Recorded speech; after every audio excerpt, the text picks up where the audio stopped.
Okay, magandang hapon mga kapalong. So ito po ngayon, ipapakita ko po yung mixture ng patuka ng ating manok panabong. Ayan, ito po yung patuka nung hinahanda nating panlaban. Okay, so panoorin nyo po, baka po makatulong. Inuulit ko po, no? Hindi ko po sinasabing gayahin yung patuka ko. Kanya-kanya po tayong diskarte sa pagpapakain ng manok. Okay, so intro po muna tayo.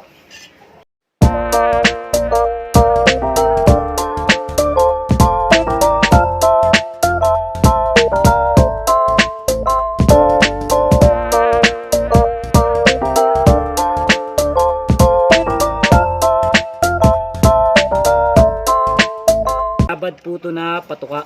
Ayan, binabad na hagibis na dinagdagan ko lang po siya ng crack corn. Ayan, no? So mga balat na po yung ano niyan, mga beans niya balat na. Ayan, maganda pong ipatuka yung binabad ngayon kasi summer ngayon, no? Sobrang init. Yung mga manok hirap magtunaw. Kaya ito maganda to kasi matubig na to kagad. So hahaluan po natin yan ng wet germs. Ayan, wet germs po. Hahaluan po natin ng wet germs. Isang kutsara lang po ng wet germs.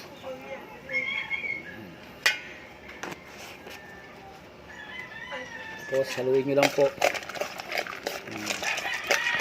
Maganda po talagang basahin patuka kasi kumakapit po yung wet germs kapag basa. Kapag tuyo po siya, para lang siyang alikabok. Hindi siya sasama sa pagkain ng manok kasi pinong-pino po yun. Tapos haluan din po natin siya ng dextrose powder.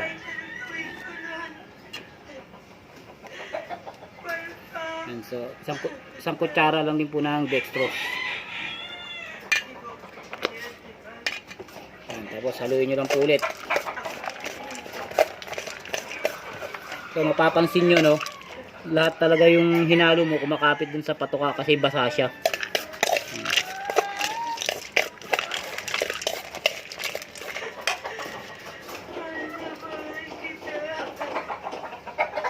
Tapos ito po ay Quaker oatmeal.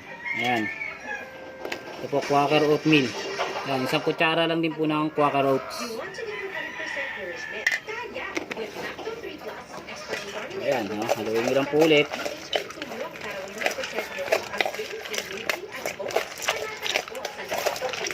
Hinahalo ko siya isa-isa kada lagay kasi para mix na mix talaga siya, no? Para pantay-pantay talaga yung pagkakakapit ng mga hinahalo natin sa bawat butil nung patuka, nung grains.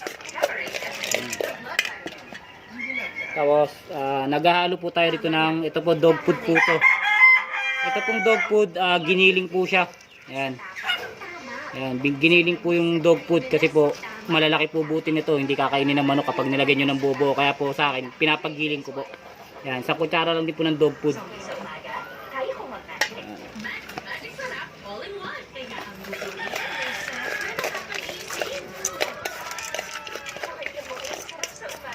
Sa panlabang manok, pinapataas natin yung protina ng pagtuka nila dahil binabatak natin sila, no? So mas stress yung mga manok natin, kaya bukod sa vitamins nila sa inumin, sa suplementong sinusubo at saka yung turok nila, kailangan yung pagkain nila masustansya rin.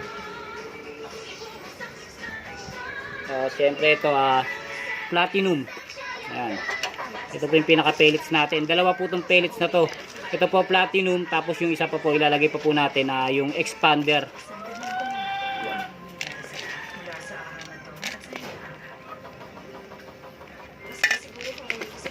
Kaya nga tumutulong kami sa paghahanap, di ba? Kung gusto niyo gawa ng mga pangalan natin, dapat maganda natin paghahanap. Lahat mo sa social media. Mas gusto ko kung ano kami kayo mag-board. Bakit kailangan mo i-board?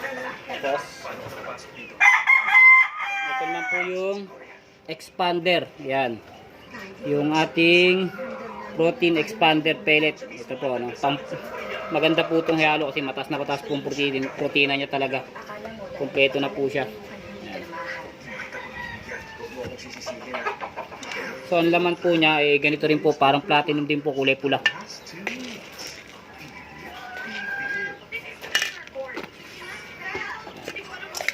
So haluin lang po natin. Yan po yung tsura niya. Ano.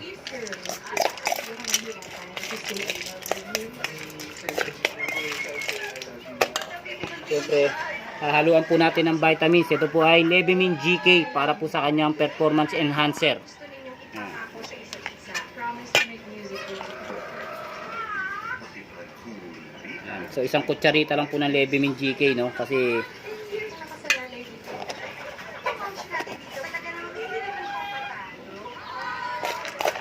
So, mas kasi on emotion with you. Magastos. ayan, nakikita mo, no? Kapit na kapit talaga lahat nung hinalo natin.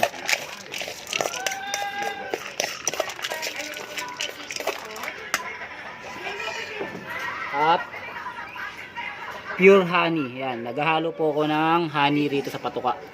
Yan, isang kutsara lang po na itong honey. Yan.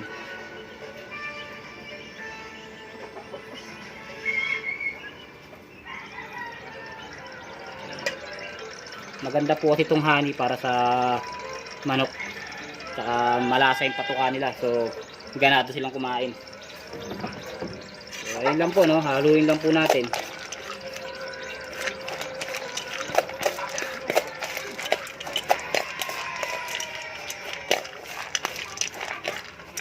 At itong red cell. Yan, no? Red cell sa patuka, no? Magpapatak po tayo nito. Saan naman na-locate si Champion nila? Sa paglalo ng apoy. So, ayun po. Yan. Haluin lang po natin. Yan.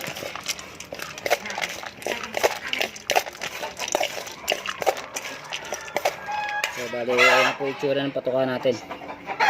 Yan. Yan po. Masustansyang patuka po ito.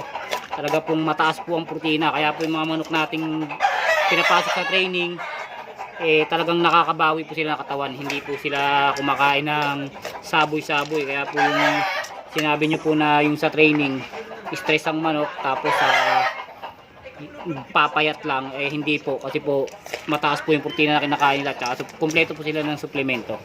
So ayun lang po, no? Share ko lang po sa inyo, no? Maraming salamat.